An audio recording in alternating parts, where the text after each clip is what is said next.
of the 5th edition.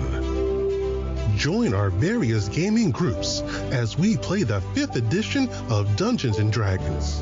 And maybe just hang out and chat about gaming in general. Sit back and enjoy the show.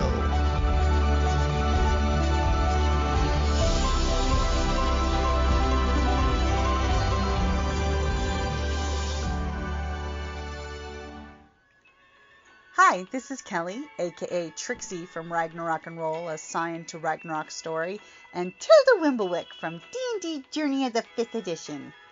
First off, I would just like to say thank you to everyone for listening to our varied adventures, as well as for rating us on iTunes and RPGpodcast.com. If you haven't rated us yet, we would greatly appreciate it if you could.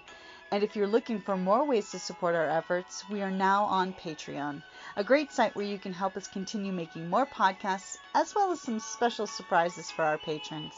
If you can, please look us up at www.patreon.com/cppn. Every little bit helps. And again, thank you for listening. Hey guys, Jim here with Creative Playing Podcast Network, and Kelly? Hi guys, and also with us is Scott! Hey! Hey guys, so it is the 6th day of the hashtag RPGaDay2022, where we talk about role-playing games in a positive light. Notice I emphasize positive light to help promote and inspire the thing that we love, which is freaking tabletop gaming, which is awesome. Mm-hmm. So for day 6, it kind of builds up from the first couple days of how would you get more people playing RPGs? Anybody want to go first? I will go first because I think I'm going to say something heretical. I would not start them off on D&D.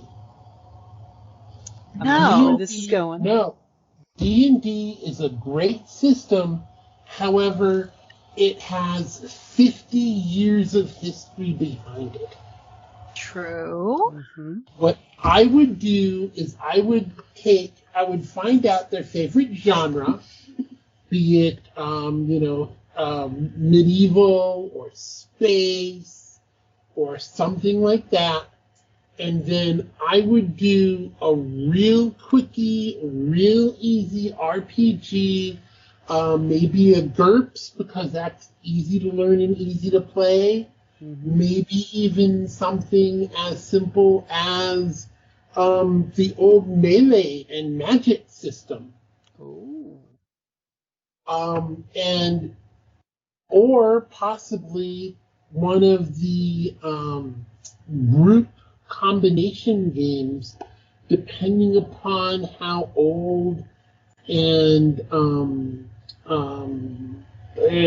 game recognized they have.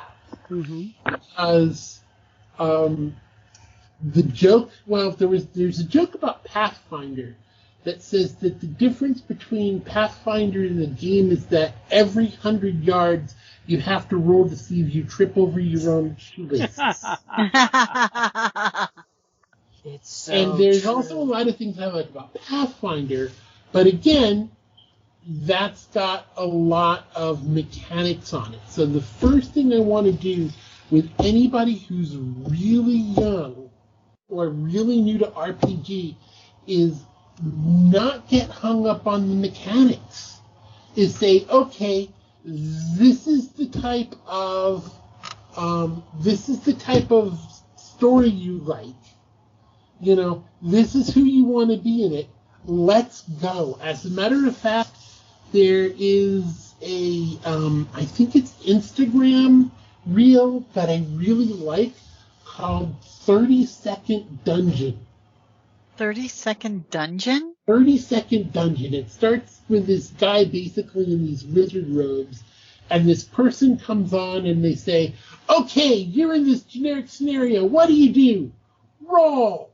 And then they roll a d20, and basically he makes it up from there. That's pretty awesome. Yes! Trial by fire, though. But it does introduce the whole idea of So to get people interested, you do quick fire scenarios that would hopefully inspire their imagination, and then you can work from there to see if that's something that they like, and if so, where do they want to go from there? Mm-hmm. Absolutely. Start them off and with again, part of the reason why I do that is that, oh gosh, little ones, come listen to me as I tell the tale from ages and ages ago. Almost every RPG that's derived and uses a lot of dice is derived from a whole bunch of old men doing military scenarios. Mm-hmm. And then they said, hey, instead of pretending that we're armies, why don't we pretend that we're those little guys doing little things and having lots of fun? So they were going for as much realism as possible. Now, if you've been doing it for a while and you're interested in real realism, that's great. But that's not what you want to do to introduce somebody. Mm-hmm. That's my spiel. Yeah, no, that's true, because it teaches them the ROLE in role play, not the ROLL, which too many people fixate on. Absolutely. And it doesn't scare them with the rules, because you hit it on the head there with Pathfinder. It's a very crunchy, rules-heavy system. Yes. Yeah, I'm sorry. I don't want to have to write a dissertation to play a game. Mm-hmm. I mean, oh, no. Pathfinder isn't that bad. If you wanted to do that, okay, just read a dissertation. If you wanted to do that, do Pendragon. Oh, you need the reference library for that. Not only do you need a reference library, but it is possible for you to play a wizard in Pendragon. However, it will take you 45 minutes to cast a spell. It will probably kill you to cast that spell. And if you're lucky, you can spook a horse. Because at least that way you accomplish something. Yes. Although my personal opinion is that a wizard blowing up, if you're near the horse will spook anyway. You just wave your arms frantically, a lot of horses will spook. Well, no. Magic! Because magic's like static electricity. It's going to spook them. Okay. I mean, think about it. You'd have to train in a fantasy setting horses to be around casters like they did for cavalry with gunfire and horses, Yeah. That's, good point. Because you are warping the fundamental forces of nature. Horses are very sensitive to pretty much nature itself. Heck, they can pick up on people's moods just by listening and feeling them. Yeah, that's true. And they naturally spook. Mm-hmm. Unlike dogs. Yes, the horses definitely have that strong sense of flight instead of fight. But when they decide to turn and fight, you in trouble. Especially if it's a very big horse. It's like there's not really, too much competition. It's gonna. I don't know. I mean, horses and mountain lions. Oof. So, Kelly, how would you get people into playing RPGs? Well, first off, I can answer that one for her. Smile. Smile. Just ask them and smile, and they'll do it. Oh, no. This is true. I've seen her do that before. Well, actually, we do pick up a lot of, I don't want to say strays, but when you're gaming, and one of the best way to get some people interested is just to show them. Have a group play it in public, ideally in a game store or that type of thing, because so it's not but it could be even at a restaurant or at a, Mm-hmm. a bar, depending, I mean, as long as you can hear what's going on and see what's going on, because, light's important. You got to be able to see the dice and stuff. But when you do that, people are like, hey, what's going on? And then at that point, when they show interest, okay, after seeing it, because of course they're like, what is this? This is interesting. Don't be grumpy or hide what you're doing, or she's like saying, yeah, go ahead, come on, watch. If you've got a question, just ask. Don't exclude them, even though they're not technically part of the party. I know some players, it's like, no, I gotta focus. It was like, then, that's a private home kind of thing. You just, where it's like, oh, gotta stay on track, stay on target, stay on target. And that's fine too. Especially cause like sometimes if the game gets a little, digresses too much, then it's like, okay, it's like herding cats. But when you're approachable, that's when people are going to go, oh, well, you know what? This actually seems kind of cool. And when we've had people, it's like, I have a friend who is kind of interested. Would you be willing to do a one shot, an introductory? And the answer should be yes, of course, we can set something up. Let's do something, with a small group, focused on the whole introducing it, slowly bring them in, show them how to build a character regardless of the system, and from there, and if you have different perspectives, it's like, well, I like to do this kind of character, and this is how I do my backgrounds. I really think about this, but you know what? You don't have to. You can write up a 12-page essay on why your character does what, their history in the background, but then you don't have to either. And each way is valid. So you get some, if this person is a natural writer or they love to create stories on their own, then you can write this whole background and you can use that background in how you portray your character, and you can role play it as much as you want, or you can start off slow and just focus on the ROLL, but work within the group. So if you create a safe space and an inviting space, then I think it will create an environment that's better for new people to, take their first steps. Yep.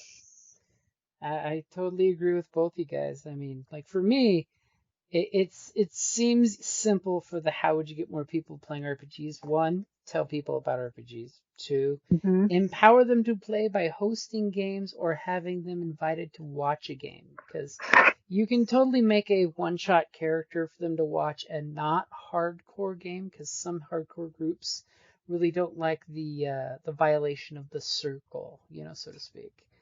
And it's not that they don't want someone there, they don't want someone interrupting the flow, because a lot of folks, when they totally get in that theater major mindset, the flow is fragile, But that type of flow, I think, works more for a game in a home, or in a closed setting, where it's private, because then you don't get the same interruptions. But if you're gaming in a public space, you have to expect a certain amount of looky-loos and maybe questions. There's a lot more podcasts and broadcasts of people who game now. I actually don't watch a lot of them, but do you guys have any favorites other than, of course, Creative Playing Podcast? Wonderful. One of the ones I enjoy, because it's very tongue-in-cheek and very loose, is Dungeons and Daddies.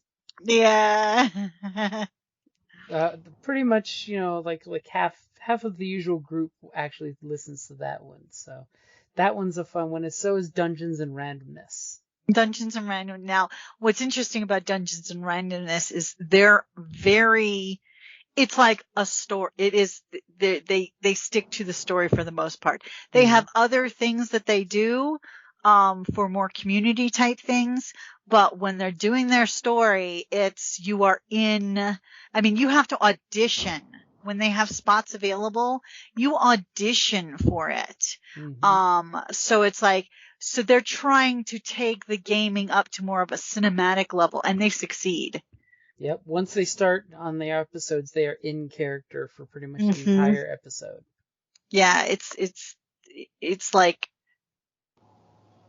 it's immersive. It's one of those podcasts where you do have to write a 12-page backstory for your character. Yeah, kind of thing, but not in a bad way. It's and the people who audition and are selected, they create this world together that's just, very dynamic. And of course, I will throw it out there of don't be afraid of the quote-unquote Matt Mercer effect, which is adorable when it's called that. That my games aren't as good as these ones I see online. Guys, as long as you're having fun, you've succeeded. That's the win.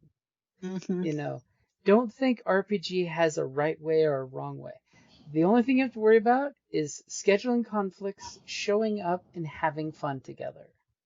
Because there's always going to be those folks saying, your fun isn't fun enough. You're not doing it right. Oh. Go ahead. No, go ahead. It's funny. I just thought of another way to get some people interested in gaming is name dropping. Oh, yeah, sharing. Because think about it, Vin Diesel plays Dungeons and Dragons. Yep. And then they'd be like, what? No, it's true. And it really is. Do you ever see a picture of that cake his wife had made for him of the D&D books and stuff? Oh my God, that cake was amazing. Yep, it was basically the 3 core 3.5 D&D books stacked together, the Player's Handbook, GM's Guide, and Monster Manual. It was beautiful. And it doesn't face the same stigma that it did when we were young. Come on.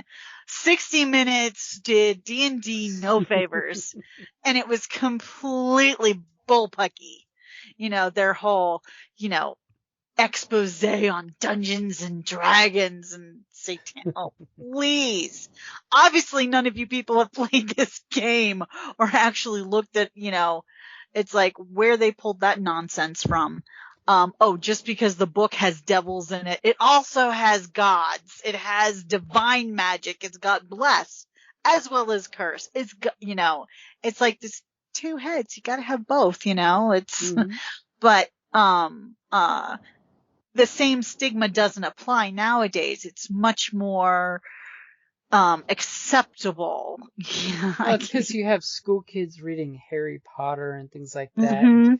Dresden Files, so it's not as stigmatized as it used to be. Well, come on, we had there was the Conan books, and they had all sorts of other, and plus, the Dragonlance books and all that type of stuff. But it was, you're one of those kids, and it's like, you're one of the, So, but nowadays it's much more, I guess, I want to say more integrated into pop culture.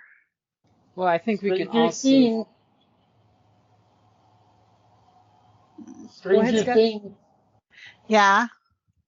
Though I'm sorry, that's not a Demogorgon. No. They play. I know, but it was one of those little things. It's like, that's not a Demogorgon. And they tried. Come on, that horrible cartoon that they...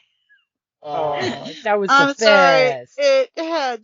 Yes. So, and I think also with the new movie coming out early next year, is going to engender even more interest in, specifically Dungeons and Dragons. There will be a whole slew of Hasbro toys coming out.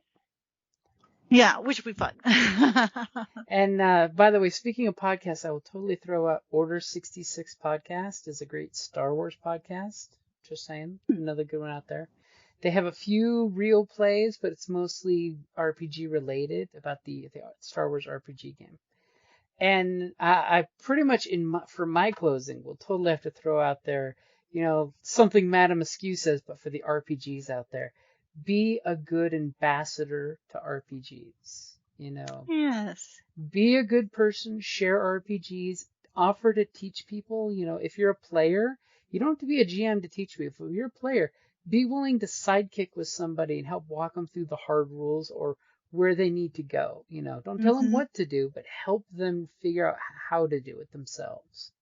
Offer guidance. And even experienced players like tips and stuff. So don't be afraid to use that. And of course, play in different groups and different RPGs because you pick up things that you bring back to your game table all the time. Yeah, like the X card. Yeah, X card is a good safety Pick measure. Pick that up from a different gaming system, but that's a good, practice. That way you have that safety net that if you get flummoxed or anything, you can just touch the X card and we skip and go. Or if something is going into an uncomfortable area or something triggering, you can throw down the X card. No questions asked. Yep. We change course. That way, especially if you're playing with new players that you're not, savvy with, you don't know when you're touching on a touchy subject that they're going to, pull away from the game. So all of a sudden they know they have the safety net of just pointing at the X card. Or, if the group's game thing is diverging and everyone's getting distracted, you just walk up and point at the X card until they all realize what you're doing and then you get back on track. So be a good ambassador to RPGs. Anything you guys got for closing? No, I think we pretty much. I think that was really well put. Because, damn it, we need more people in RPGs because you can never have enough gaming groups. My God, I have too many gaming groups. Yeah, your problem is I have no, fitting them into your schedule. Everybody's like, let me know when there's an opening, and I'm like, well, if you find one of my players on a dark alley with a stick, I mean. No, remember, positive. Do you ever get a chance to play? There is one bi-weekly Monday game that happens like once every 2 or 3 bi-weekly Mondays. But I actually get to play a Star Wars murder bot. His whole job is he's good at seeing things and shooting things. Oh my God, I love playing a murder bot. And he's basically a Old Republic security droid who's really good at killing people, and I absolutely terrified my team because we were forced to go through a security checkpoint, so I had to leave all my big guns behind. And my buddy in the team who's playing the medical droid, who's also the mechanic, he's weird multi-class, gives me his holdout pistol. He has this teeny tiny holdout pistol. And I showed the group how a murder bot with a teeny tiny holdout pistol, like a Derringer, but a blaster, basically can go about executing evil Sith when he needs to with a holdout pistol. You and I have to talk after this because I've been trying to get my murder bot a blaster. I would like to discuss this further. Well, remember the conversation on Tuesday we had with Gunter and True Aim? My guys got 2 ranks of True Aim. Yeah, I think I'm going to have to locate that. So anytime I aim with a weapon, I get a blue dice and 2 upgrades to my attack roll. Yeah. Yeah, let's just say I gave the 1/2 to 2 Sith troopers and a Sith commando, and they went down in one salvo. The GM was not expecting that much damage output from my guy, because I rolled 3 triumphs. Oh, yeah. It was just me coming out after taking a nice heavy-duty shot, because he's really a glass cannon. And I executed the troopers and executed their commander, and then looked down at my colleagues and explained to them how I am more efficient than them when it comes to executing blaster fire.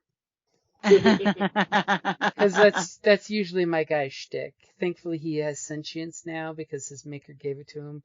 And I constantly give the Padawan Jedi with us crap because she lets the Republic turn me off and try to mess with my programming once. Oh no. Yes. But back then I was programmed to be loyal to her. Now I'm not. So it's okay for me to give her crap. And I thought my murder bot was twitchy. Now he's just lippy. Of course, the next mission we're going on, I've already told them to disassemble me, put me in luggage, and smuggle me on the ship. Oh, that's intriguing. We're trying to get on a cruise ship, and we only have a certain number of tickets. And we're basically doing the Willy Wonka thing of getting golden tickets before the ship leaves. And my vote is, I'm just droid parts. Disassemble me and put me in a briefcase and send me on board. If you're a droid servant, you count as a ticket, your luggage. In my game setting, I would say you're a droid sidekick, so you don't need a ticket. But apparently in this cruise line, they do require droids to have their own tickets. And in the adventure, we lost our tickets due to some shenanigans. Shenanigans! I'm a big fan of shenanigans. So definitely get more people playing RPGs by just being open to having new people join RPGs. Mm-hmm. Alrighty, guys. I will say that's a good place to wrap it up there. We totally have to do our D&D 30-day challenge. And I got a game tonight to get to. Huh, Scott? Yep. Thank you for listening to D&D Journey of the 5th Edition, a member of the Creative Play and Podcast Network. Please follow us on Patreon at patreon.com/CPPN to never miss a show or stream.